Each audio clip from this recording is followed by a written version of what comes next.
Hello viewers and welcome to Review Information.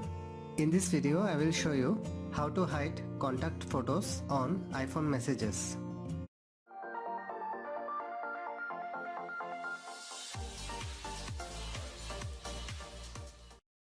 First, go to Messages. These are the contact photos.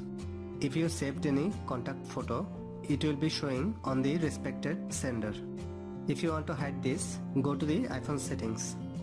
Scroll down and tap on Messages. In the message settings, you will find the option Show Contact Photos, which is turned on.